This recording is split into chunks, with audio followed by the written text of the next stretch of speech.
guru kita Da'i nomor wal mujahid fi sabilillah Al-Mubarak wal Muhtaram Rahmat Kiai Haji Miftah Maulana Habibur Rahman.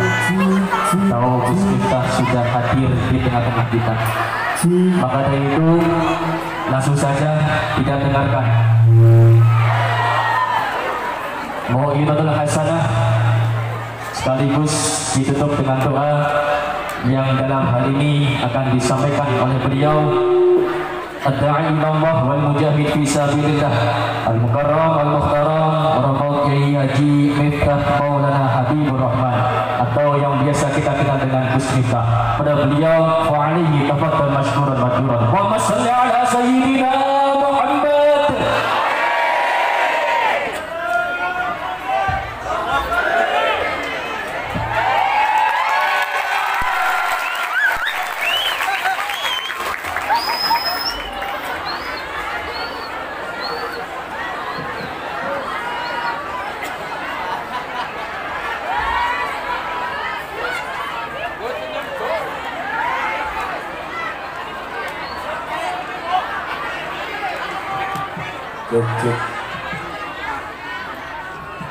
Salam Nabi Muhammad. Assalamualaikum warahmatullahi wabarakatuh.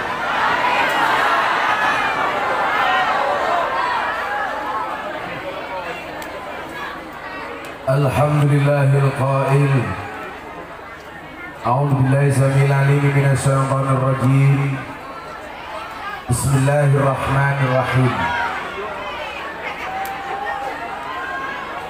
Yu'til hikmata man yasha wa man yu'tal hikmata faqad utiya khairan katsira wa ma yadhakkaru illa ulul albab. Al-ayah. Allahumma shalli wa sallim wa barik ala hadzal nabiyil karim sayyidina wa maulana Muhammadin wa ala alihi wa sahbihi mujahidin at-tahirin. Rabbi shrah li sadri wa yassir li amri wahlul 'uqdatam min lisani yafqahu qawli, amma ba'du.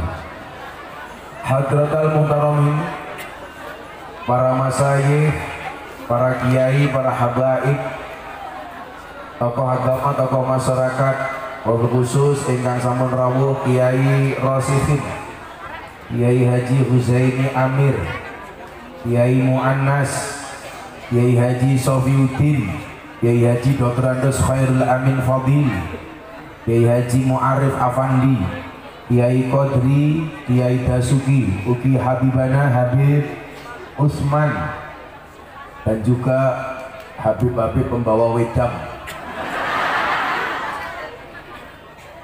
Raimu masa ketemu.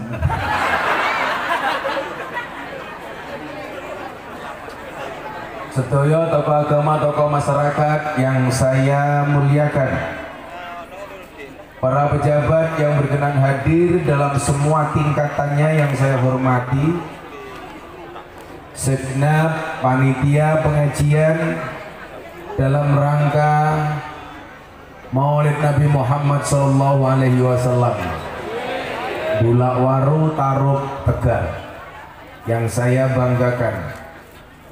Bapak Ibu kaum muslimin wal muslimat, warga masyarakat Tegal rahimakumullah. Akeh temen.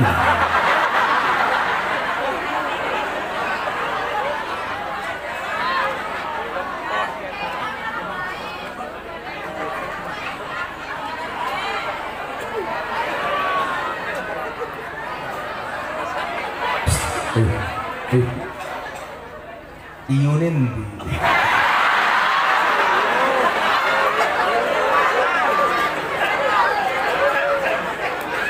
beli bantal bakule perawan, rawane ayu bokonge lemu. Hai orang Tegal yang cantik dan tampan, izinkan aku mengucapkan I love you.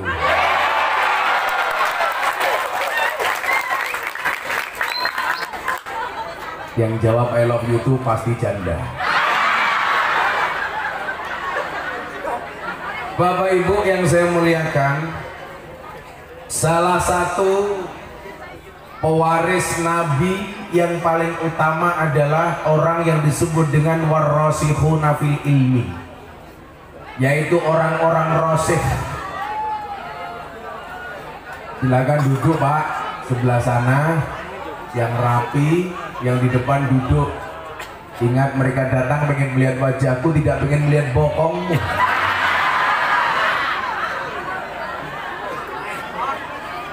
Kita sering membaca satu ayat dalam Al-Quran, kuntum khaira ummah, kalian adalah sebaik-baiknya umat. Ayo Pak, silakan duduk Pak. Simbaya pergi mawon, Simbaya sini aja. Simbaya sini pergi mawon, Mbah. Simbaya pergi. Monggo Mbak Yai pergi. Wong tuane ya temen ya.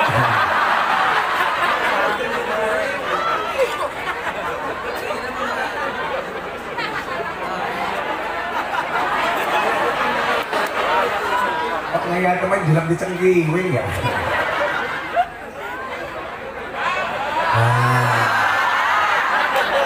Wis tuwek pemainnya.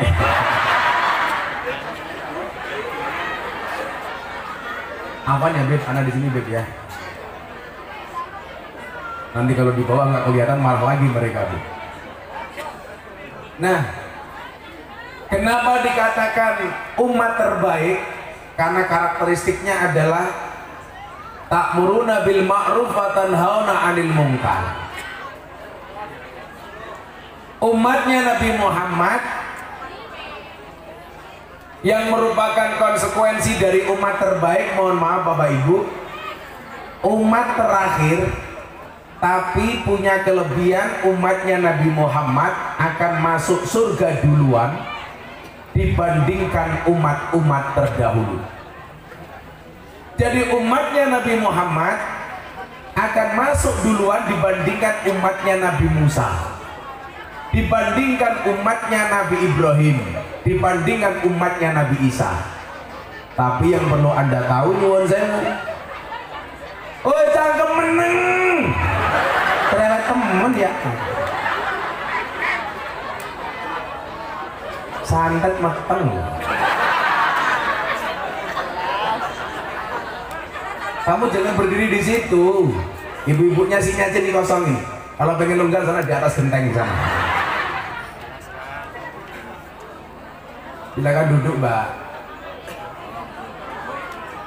Nah ini kan enak di sini.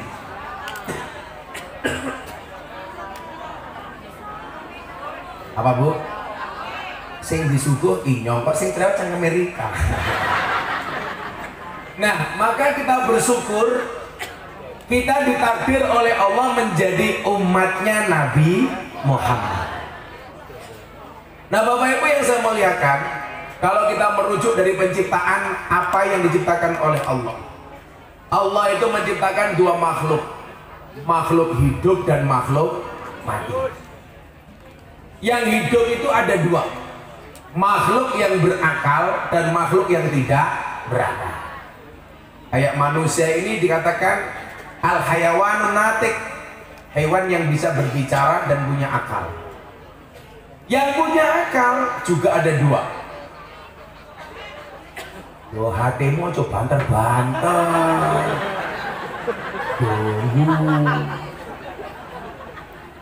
Nah, yang berakal itu juga ada dua. Berakal yang dianugerahi oleh Allah hidayah Islam, dan yang berakal tidak punya hidayah Islam. Apalagi persoalan hidayah, innaka lan tahdi man ahbabta walakinnallah yahdi may yasha. Hidayah itu hak prerogatifnya Allah. Makanya dulu ketika Deddy Corbuzier masuk Islam, semuanya memuji saya bilang Anda salah. Deddy itu masuk Islam bukan karena miftah, karena Allah berkenan memberikan hidayah.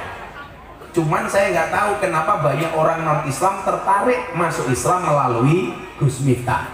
Sampai hari ini sudah 230 orang lebih masuk Islam melalui Gus Miftah. Dari nama-nama terkenal sampai yang tidak terkenal, ateis sampai pendeta. Dulu ada pendeta yang merupakan spesialis rohaniawan yang mendampingi terpidana mati di Nusa Kambangan, sudah memurtadkan 80 orang. Dan alhamdulillah sama-sama jadi bintang tamu di Kick Andy acara Metro TV. Saya diundang karena dianggap aneh pengajian di klub malam. Pendetanya ini diundang gara-gara dia merupakan spesialis rohaniawan Nusa Kambangan. Ketemu saya satu Jabir, para kiai, dia bilang sama saya, Gus Miftah, can you share your phone number? Masih utakmu ora paham. Dia minta nomor HP saya. Seminggu kemudian dia berjumpa dengan saya di Hotel Double Tree Menteng. Saya baru sarapan. Waktu itu saya mau minum kopi. Kopinya cangkirnya besar, nggak seperti di sini, kecil banget. Waktu itu dia bilang sama saya begini. Ini pertanyaan sederhana tapi asik, Pak. HP-nya Gus Miftah. Langsung dia berdiri. Nafsu lihat aku. Saat itu dia bertanya begini sama saya. Gus, saya itu tertarik masuk Islam. Saya menjadi penggemarnya Gus Miftah sudah lama, padahal pendeta. Kemudian dia bilang begini sama saya. Gus, kalau Anda mampu menjawab pertanyaan satu ini saja, saya akan masuk Islam. Saya bilang waktu itu, Ibu, kebetulan dia pendeta perempuan. Kalau memang ada hidayah untuk Ibu, yakin saya bisa menjawab. Tapi kalau mungkin tidak ada hidayah bagi Ibu, mungkin saya nggak bisa menjawab. Apa pertanyaan Ibu? Ini sederhana para kiai. Tapi kadang-kadang kita lupa. Dia bertanya begini, Gus, dari mana Anda yakin yang dipotong lehernya oleh Ibrahim itu anaknya Ismail? Kenapa bukan Ishak? Pertanyaannya ini. Karena kan di tafsir Nun Sewu perdebatan, apakah yang dipotong itu Ishak atau Ismail? Karena dalam Quran tidak disebutkan secara tegas apakah yang dipotong itu Ismail atau Ishak. Dia bertanya sama saya, dari mana Gus Miftah yakin yang dipotong Ibrahim itu Ismail bukan Ishak? Saya tanya sama dia, Ibu, Anda sudah bertanya kepada siapa saja? Saya sudah banyak bertanya kepada banyak kiai, tapi saya belum yakin dan jawabannya berbeda-beda. Kiai A mengatakan kenapa yang dipotong Ismail, alasannya ini. Kiai B mengatakan kenapa yang dipotong Ismail, alasannya ini. Dan semua jawaban itu belum membuat saya yakin. Iya bakul, melandusel-dusel. Aku tahu pasti kamu minta Gus tolong dibeli. Sorry, malam ini aku mau pelit saja.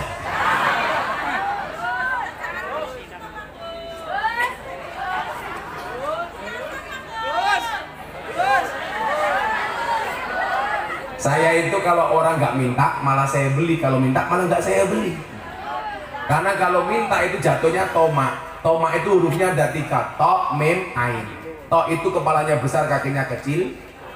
Mem, mohon maaf, to itu bokongnya besar, badannya kecil. Mem, kepalanya besar, kakinya kecil. Dan yang paling parah ain, cangkemnya ombo watenge gede.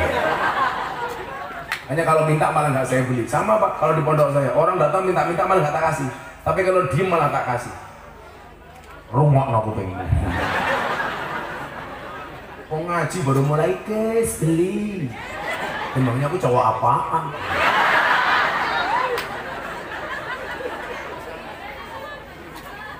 Orang tuh kayak gitu tuh bapaknya kreatif. Gus Miftah, I love you. Mudah-mudahan kamu besok punya suami seperti aku ya. Salah-salah ya kalau bakul gorengan. Saya bilang waktu itu Kiai, Bu, izinkan saya minum kopi terlebih dahulu supaya saya bisa menjawab pertanyaan Ibu. Padahal saya sambil mikir alasannya apa. Mau Gus diminum dulu kopinya? Oke.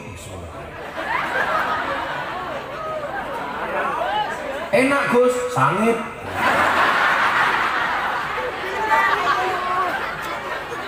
Oh di sana ada orang ya? Undang-undangnya orang ngaji itu sebenarnya adalah an-nadhru ila wajhil alim wa ibadah, memandang wajah kiai, memandang wajah orang alim. Maka idealnya pengajian itu duduknya di depan panggung, bukan di belakang panggung. Kalau di depan panggung yang dipandang wajah, di belakang panggung dipandang bokong. Penrupa.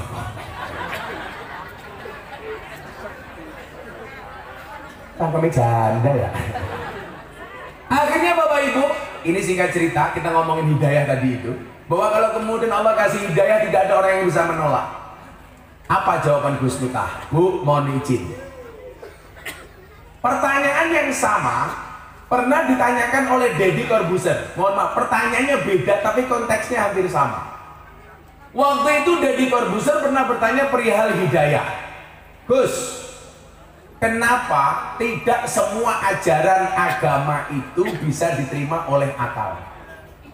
Kadang-kadang malah unbelievable, tidak bisa dipercaya. Contohnya apa Mas Dedi? Coba Nabi Musa bisa membelah lautan dengan tongkatnya.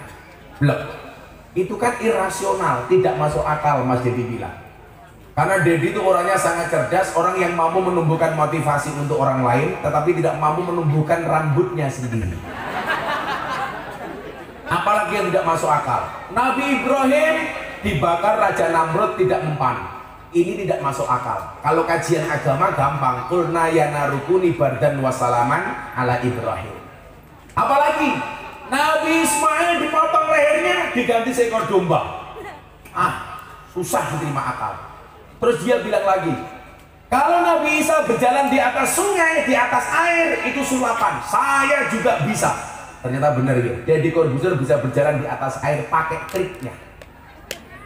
Kemudian dia bertanya, kenapa semua ajaran agama banyak yang tidak masuk akal? Jawabannya waktu itu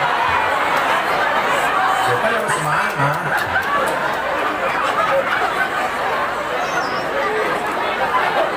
Kaget? Ada.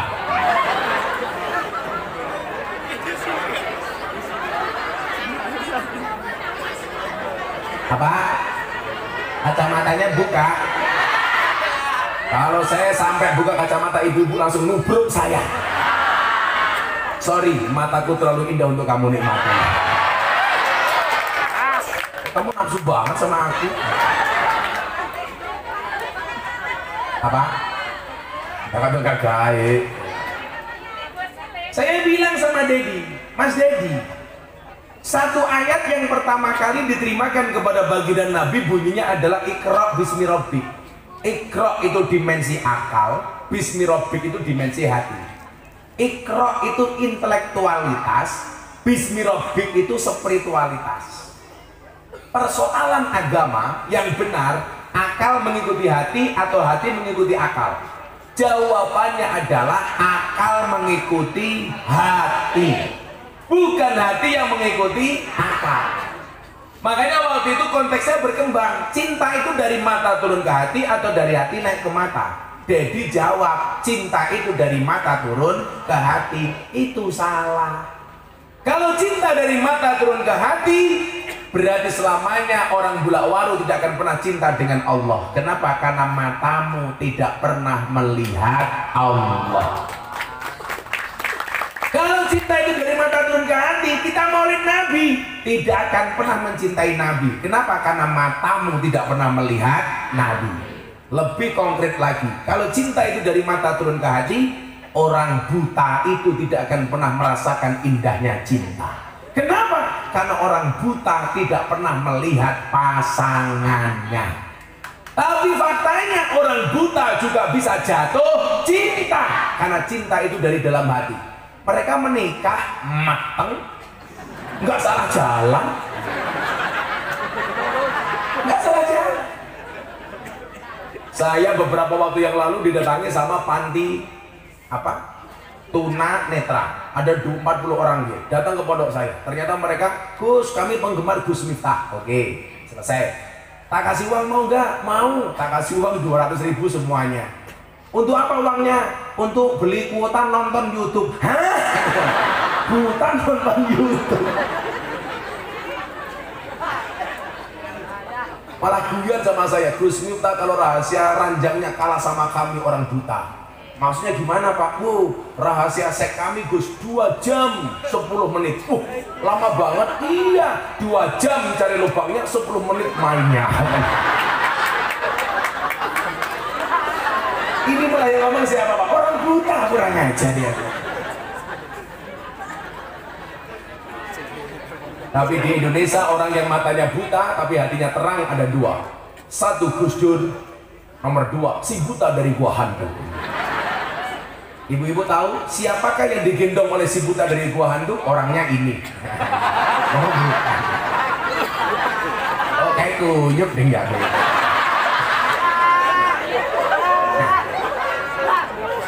Maka Bapak Ibu, belajar agama itu pakai hati tapi tetap menggunakan akal. Karena ad-dinu huwal aklu, la dina liman la aklalah. Maksudnya apa? Orang belajar agama itu otaknya harus waras, tetap dikendalikan dengan menggunakan hati. Kalau Imam Al-Ghazali menyebutkan orang berbuat baik bukan dari hati, tapi dari mana? Dari mata yang melihat dan dari telinga yang mendengar. Yang akan memberikan keputusan adalah hati. Makanya di dunia ini nggak ada orang yang buta dan budak sekaligus, nggak ada Pak. Karena kalau orang buta dan budak sekaligus tidak akan pernah bisa mendapatkan hidayah. Dari mana masuknya? Matanya nggak bisa melihat, telinganya tidak bisa mendengar. Tapi kalau orang buta, telinganya masih mendengar, ada. Orang budak matanya bisa melihat, ada. Tapi kalau orang budak dan buta sekaligus tidak ada. Salah satu ciri-ciri orang yang buta dan budak adalah kiai pengajian tapi tidak ada kipas anginnya.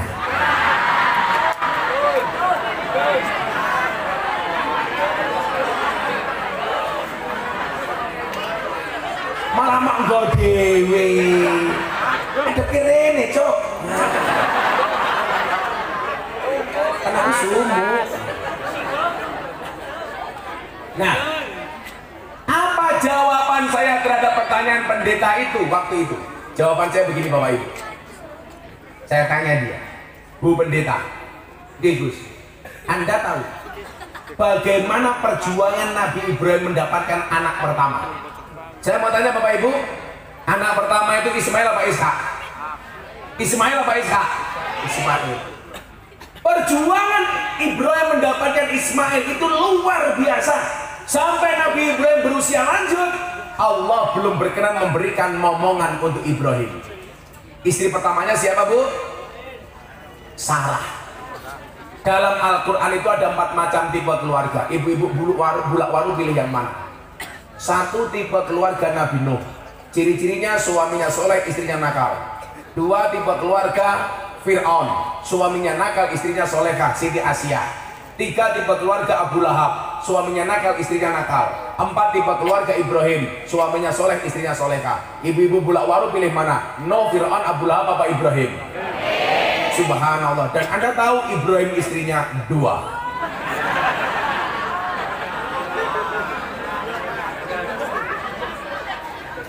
Yang di belakang langsung teriak, enggak jadi Ibrahim Gus, Fir'aun juga enggak apa-apa. Siti Sarah akhirnya enggak enak hati sama Ibrahim. Mas, saya enggak enak, kita sudah sampai segini belum punya anak. Terus gimana wahai Sarah, kok Mas Ibrahim nikah lagi? Inilah satu kalimat yang saya tunggu dari istri saya. Dan sampai hari ini belum terucap dari istri saya. Terakhir istri saya bilang, Abah, saya siap untuk dimadu. Syaratnya asal Abah mau diracun matamu.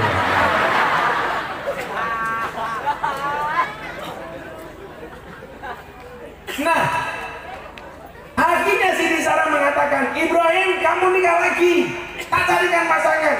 Loh, istri itu kalau mau gagah kayak si Sarah, ketika minta sama suami, tolong juga segera dicarikan. Karena kalau tidak segera kamu carikan, maka suamimu berpotensi mencari sendiri. Iya. Karena para suami itu punya prinsip, bojo tuwek kuwi kaya Quran suwek. Maksudnya apa? Dibaca susah, dibuang dosa. Makanya kalau ada Quran suwek, disimpan, yang dibaca Quran yang baru. Istri tua, disimpan, yang dipakai istri baru. Setuju Ibu? sorry, untuk menikah lagi tidak butuh persetujuan istri. Betul ya?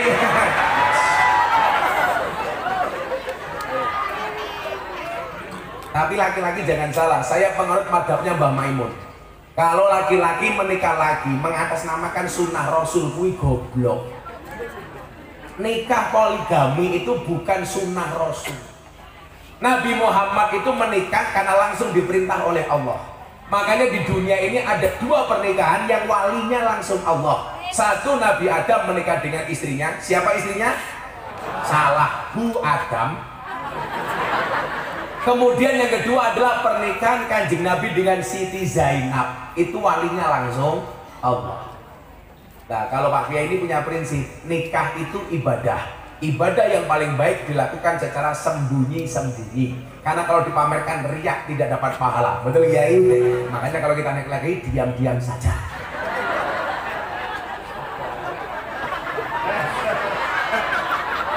Orang menikah lagi itu cuma dengan dua cara, minta izin atau minta maaf.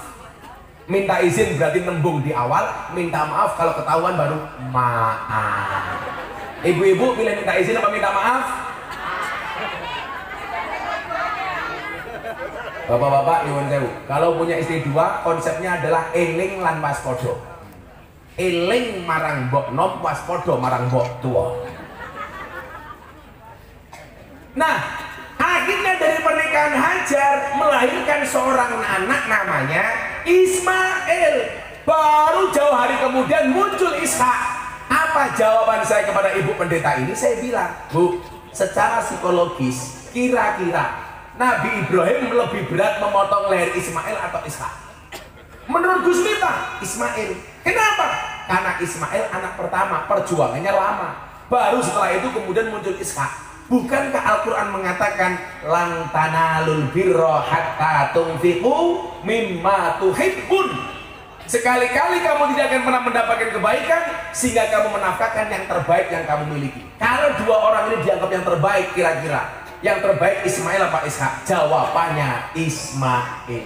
Maka secara psikologis Nabi Ibrahim lebih berat memotong leher Ismail dibandingkan Ishak. Artinya apa? Itulah yang membuat saya yakin kenapa yang dipotong Ismail bukan Ishak. Bapak Ibu tahu? Langsung Bu Pendeta bilang sama saya, Gus, izinkan saya mengucapkan 2 kalimat syahadat. Hanya dengan cara sesimpel itu, Pak. Kenapa? Bukan karena Miftah yang hebat, tetapi Allah berkenan memberikan hidayah kepada ibu ini. Tapi bagi saya bukan merupakan sebuah kebanggaan, Pak. Saya itu dari 230 orang yang kemudian masuk Islam melalui saya, ya mohon maaf, rata-rata mereka tidak tahu Islam. Saya sering cerita bagaimana dulu orang Belanda bilang sama saya ketika setelah saya ceramah di gereja, orang ateis, dia telepon saya, bro, I will to be a Muslim.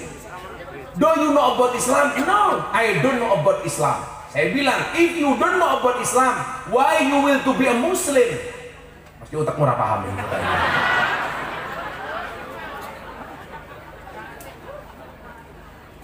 Jaga sembung makan nasi pinjuk, nggak nyambung, Cuk. Ketika saya tanya, kenapa Anda pengen masuk Islam? Kan Anda tidak tahu Islam. Ya, I don't know about Islam, but I will to be a Muslim. Why? Because your Islam is enjoy, relax, and happy. Karena Islam Anda, Islam yang enjoy, relax, dan menyenangkan. Itulah alasan kenapa Gus Miftah kalau ngaji guyon, men utakmu ora sepaneng. Betul, Bu? Maka Imam Abu Hasan As-Sadili yang punya Sadiliyah mengatakan, kalau kamu punya guru, gurunya nggak bisa membuat kamu tersenyum, tinggalkan. Guru kok garai, susah. Wis dodol gorengan ora payu.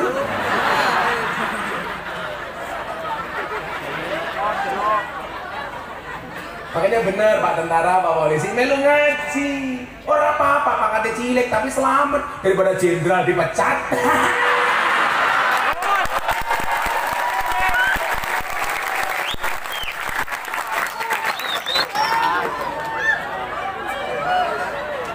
Saya itu sering mengingatkan sama sahabat-sahabat saya. Kebetulan saya bersahabat dengan Pak Kapolri. Kalau Pak Polisi lihat postingan Pak Kapolri terakhir beberapa waktu yang lalu, 2 hari yang lalu, ceramahnya Gus Miftah di Probolinggo. Pas saya ada acara sama Kapolri, saya bilang, Pak Kapolri, ingatlah, Badai itu datang tidak untuk mengganggu hidupmu, tapi untuk membersihkan jalanmu. Oh. Maka saya bilang pentingnya Anda ngaji itu apa? Supaya tidak sombong, tidak jumawa. Bahwa manusia bisa itu bukan karena dia bisa, tapi karena dibuat oleh Allah yang maha bisa. Kalau memang manusia itu mampu dan bisa, Bu, saya sering bilang, seharusnya guru itu anaknya paling pintar. Wong guru itu pekerjaannya memintarkan anak orang lain. Tapi buktinya banyak guru yang anaknya goblok. Berarti guru nggak bisa apa-apa.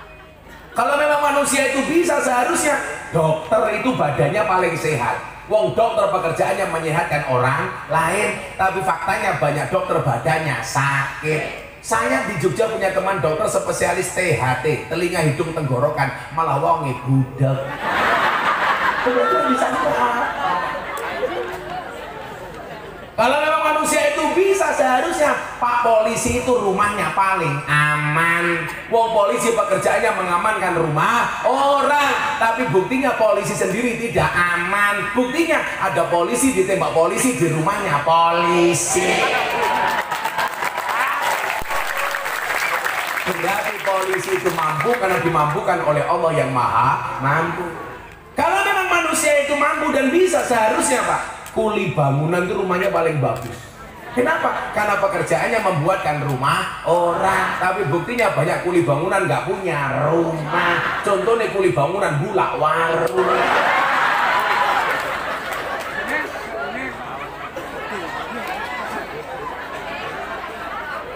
Sama dengan dukun. Kalau memang dukun itu bisa, seharusnya dukun itu istrinya paling cantik. Kenapa? Karena dukun pekerjaannya menjual pelet dan pengasihan. Tapi buktinya banyak dukun yang istrinya cangkem merongos.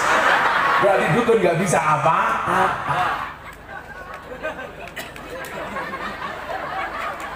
Sama, Bu. Kok Gus Miftah itu bisa mengislamkan sekian banyak orang karena dimampukan oleh Allah. Kalau ngomong kesel Pak Bey, waduh saya itu capek banget.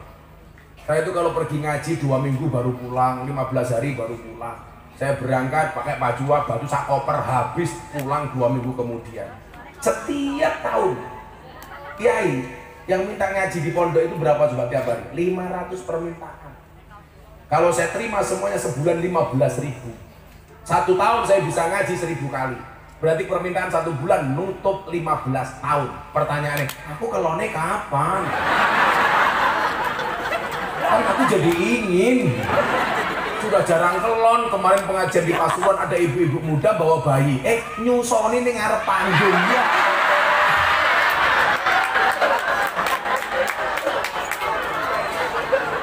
Untung saya pakai kacamata hitam.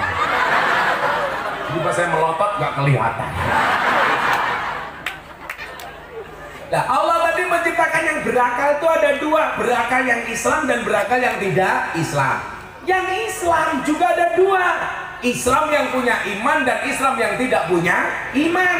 Makanya banyak orang Islam kenapa nggak sholat? Karena nggak punya iman atau imannya tipis. Yang iman itu juga ada 2, imannya orang biasa dan imannya para nabi. Nabi juga ada 2. Nabi yang hanya menjadi nabi dan nabi yang menjadi rasul. Nabi yang hanya nabi itu jumlahnya 124.000 nabi, yang menjadi rasul 313, yang wajib diketahui 25. Seperti yang jenengan baca di dalam kitab Aqidatul Awam. Afsilu khamsatin wa isrina lazim kullamu kalafin faha kekwatanim hum adamun idrisu nuhun huduma soleh wa ibrahimu kulun mutaba lutun wa ismailu isyaku kadayaku bu yusufu wa ayubu tada suaibu harunu wa musa wa yasadul kibdi dabudu sulaimanu taba ilyasu yunusu zakaria ya isa wa tohati muntahoya alaihimu sholatu wassalamu wa alihim madamatil. Baru ini bab menapa? Bab malaikat. Wal malakul ladzi bila abi wa la aklala surba wala nomalahum tafsilu asri minhum jibril. Kowe apa? Aku apal kan aku larang. Kecuali ning bulak waru. Semurah kenyang.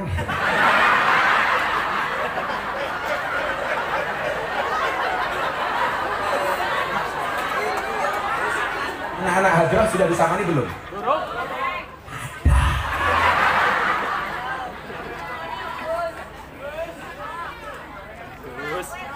Sawer inyong baru disangon.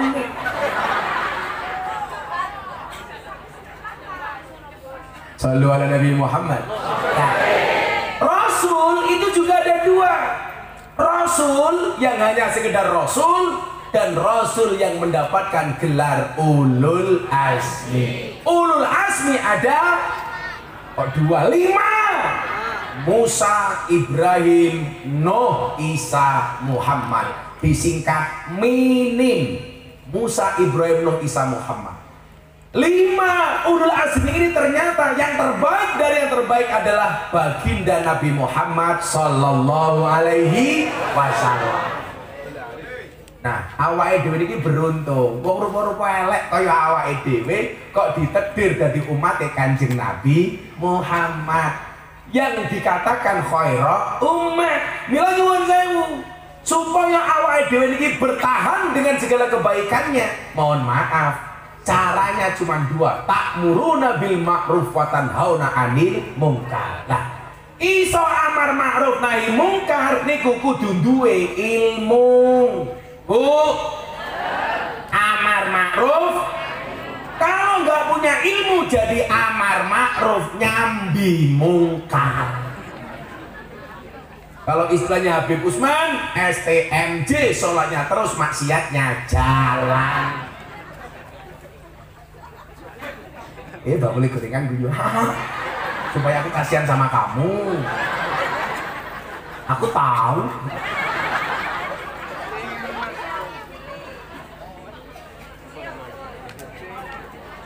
Gorengannya tasik di sana dijual.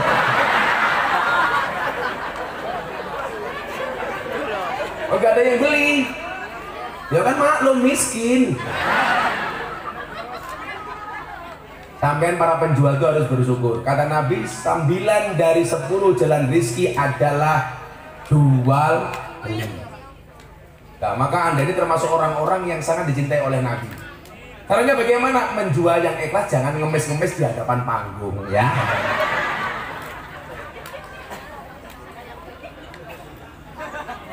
Apa? Orang kapok? Ya orang kapok lah. Tak bilang awak menengkono ya inyong megah ngajarin iman nih. Terus tua nang panggung. Kan matanya inyong terganggu. Pemandangannya nggak indah sama sekali. Apa? Oh, kata jelas. Lah iya, wajah ganteng. Padahal bojone Rika. Tapi lah Rika ngomong baik. Engko tak nyanyi ke lagu stasiun balapan. Ning stasiun balapan, kota Solo sing dadi kenangan, kowe kaya asu. Ora meneng-meneng kok.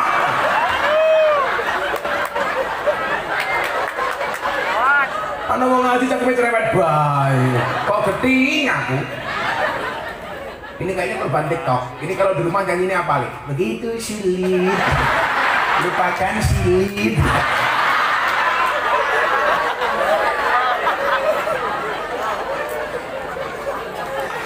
Nah, karena itu jadi umat terbaik butuh ilmu. Saya itu bersyukur Kiai. Kenapa kita di Indonesia? Kenapa kita jadi umat Islam yang tinggal di Indonesia? Negara yang paling menghormati kalangan pesantren dan para santri. Buktinya tanggal 22 Oktober ditetapkan sebagai Hari Santri Nasional.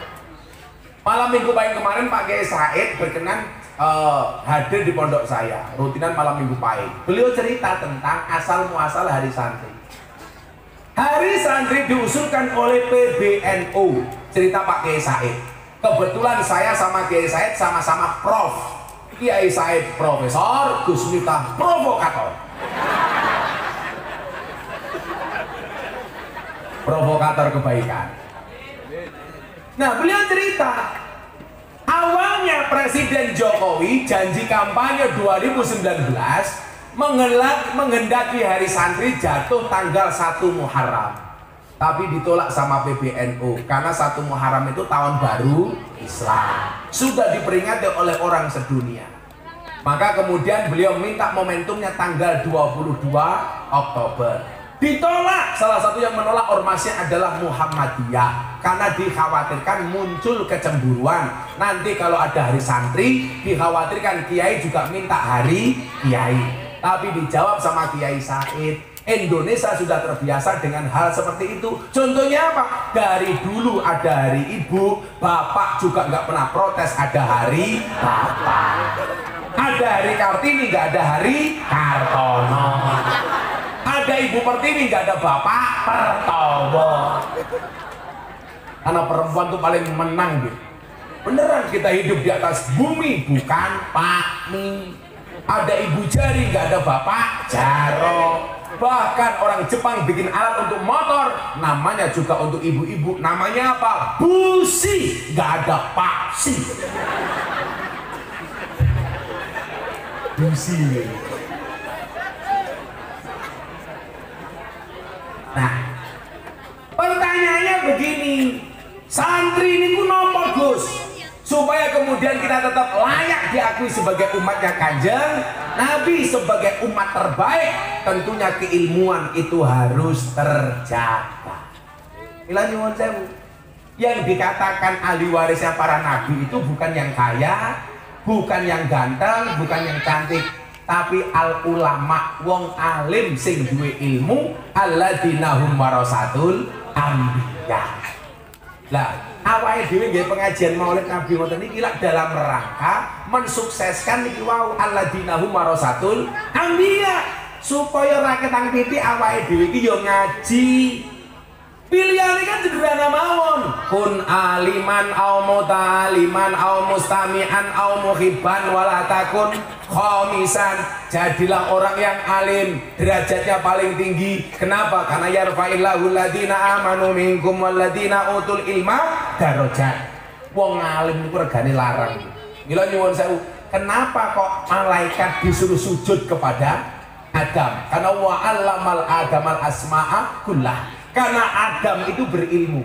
Itu alasannya ya. Kenapa malaikat disuruh sujud kepada Adam? Karena Adam berilmu. Lah malaikat uripe sepaneng. Malaikat itu ciri-cirinya punya iman, nggak punya nafsu.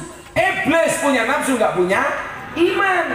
Makanya kalau ibu-ibu mohon maaf, pengen suaminya bener terus nggak pernah salah, gampang nikahlah dengan malaikat. Oh pemenang Israel, nggak pernah salah. Kalau iblis punya nafsu, nggak punya iman, maka iblis itu salah terus gak pernah benar. Makanya bapak-bapak kalau istrinya salah terus gak pernah benar, jangan-jangan istrinya iblis. Kalau saya ditanya, Gus mau nggak jadi malaikat? Mau? Gak asik, hidupnya kurang nyeneng. Kalau manusia punya iman dan punya nafsu, maka kadang-kadang manusia seperti malaikat, kadang-kadang seperti iblis. Pak, pertanyaannya, istrimu banyak seperti malaikat atau iblisnya? Dua-duanya. Kayak iblis. Nah, maka kemudian apa? Supaya malaikat dengan segala kebaikannya ini bisa kita contoh, ya kudu ngaji. Kepada siapa? Kepada wong alim. Makanya dikatakan kul hal yastawil ladina ya'lamuna wal ladina la ya'lamun. Derajat wong alim ki dhuwur. Wong alim, atau mereka kelasnya minimal kaya lebih itu dianggap orang alim, Pak. Minimal ngalim bungkus jenazah. Maka Mbah Lebih itu derajatnya tinggi, Mas. Datang terakhir duduknya di depan, datang pertama duduknya di depan. Coba yang tidak dianggap tidak alim, datang pertama gelar tikar, datang terakhir jogo sandal. Kalau Lebih datang terakhir, datang awal tetap di depan, dum-duman ingkung. Mbah Lebih dapat pupu dan rempelo ati. Sing ora ngalim dapat jeroane rempelo ati. Ora paham. Jeroane rempelo ati. Berarti nah, maka kalau kita tidak bisa jadi yang alim, au muta'aliman. Oke, lak wonten kitab taklim niku lak ana tembung to. Fasadun kabirun alimun mutahattikun wa akbaru minhu jahilun mutanassikun. Kerusakan besar itu adalah orang pinter yang keblinger, yang lebih besar kerusakannya adalah orang bodoh yang menyesatkan.